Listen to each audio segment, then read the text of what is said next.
Joseph fell on his father's face, wept on him, and kissed him. Joseph commanded his servants, the physicians, to embalm his father, and the physicians embalmed Israel. 40 days were fulfilled for him, for that is how many days it takes to embalm.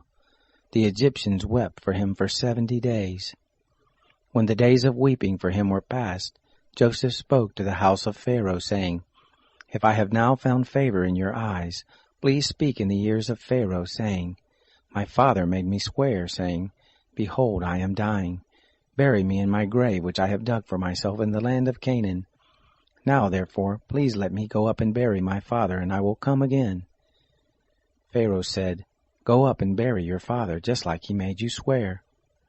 Joseph went up to bury his father, and with him went up all the servants of Pharaoh, the elders of his house, and all the elders of the land of Egypt, all the house of Joseph, his brothers, and his father's house. Only their little ones, their flocks, and their herds they left in the land of Goshen. They went up with him, both chariots and horsemen. It was a very great company.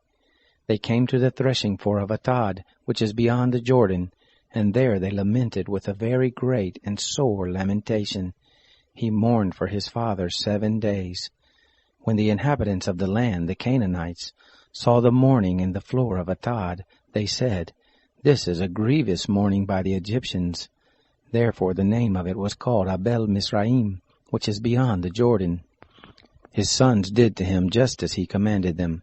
For his sons carried him into the land of Canaan, and buried him in the cave of the field of Machpelah, which Abraham bought with the field, for a possession of a burying place, from Ephron the Hittite, before Mamre.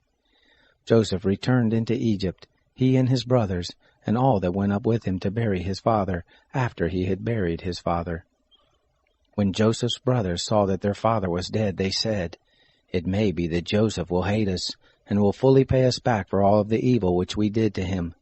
They sent a message to Joseph, saying, Your father commanded before he died, saying, So you shall tell Joseph, Please now forgive the disobedience of your brothers and their sin, because they did evil to you. Now please forgive the disobedience of the servants of the God of your father. Joseph wept when they spoke to him.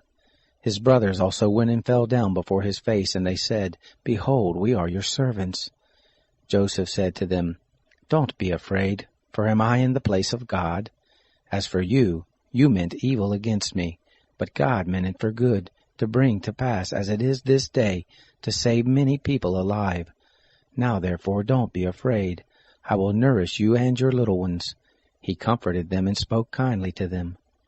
Joseph lived in Egypt, he and his father's house. Joseph lived 110 years. Joseph saw Ephraim's children to the 3rd generation. The children also of Machir, the son of Manasseh, were born on Joseph's knees. Joseph said to his brothers, I am dying, but God will surely visit you, and bring you up out of this land to the land which he swore to Abraham, to Isaac, and to Jacob. Joseph took an oath of the children of Israel, saying, God will surely visit you, and you shall carry up my bones from here. So Joseph died, being 110 years old, and they embalmed him, and he was put in a coffin in Egypt.